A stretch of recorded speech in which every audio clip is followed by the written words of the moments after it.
आंचलिक पाणीपाग विज्ञान केन्द्र पक्षर एक बड़ अपडेट सामना को आसी बर्तमान जहाँ सूचना मिली दक्षिण अंडमान सागर में सृष्टि है घूर्णिबलय आसंता 24 घंटा मध्य नव लघुचापर रूप यह लघुचापर रूप में परिणत हो आसंता 2 दिन मध्य प्रबल अति प्रबल वर्षा हम यह क्यों राज्य में केते परिमाण वर्षा हम एने आसतु जाना संपूर्ण अपडेट किंतु ता पूर्व वीडियो गोटे लाइक करूँ सांगसाथी मैंने सेयार करूँ जदि आप चैनल में प्रथम थर पर वीडियो देखुवे चैनल को सब्सक्राइब कर पाखे बेल आइकन दबाई ऑल नोटिफिकेशन ऑन कर रखु जहाँफल कि यह लेटेस्ट पाणीपाग सूचना सर्वप्रथम पाइपर आम चैनल किंतु आसतु डेरी नक खबर उपर नजर पकड़ा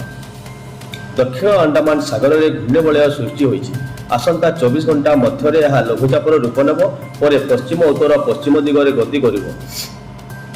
लघुचाप पर यह दक्षिण पूर्व बंगोपसागर अवपात रूप नेब यार प्रभाव में 15 तारिख राज्य में पागर परिवर्तन आसब 15 तारिख अर्थात बुधवार दिन राज्यर विभिन्न स्थान में वर्षार आरंभ हो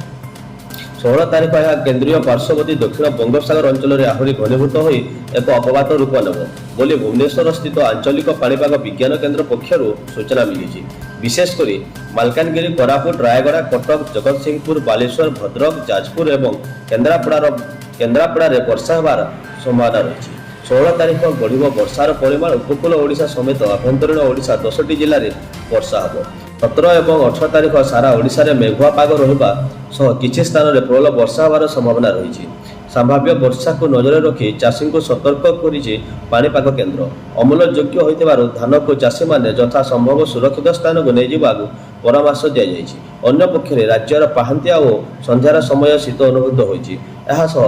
पाहांतिया मध्य कुहुड़ी मध्य देखा मिलूछि दारांगीबाड़ी अधिक शीत अनुभूत होइछि।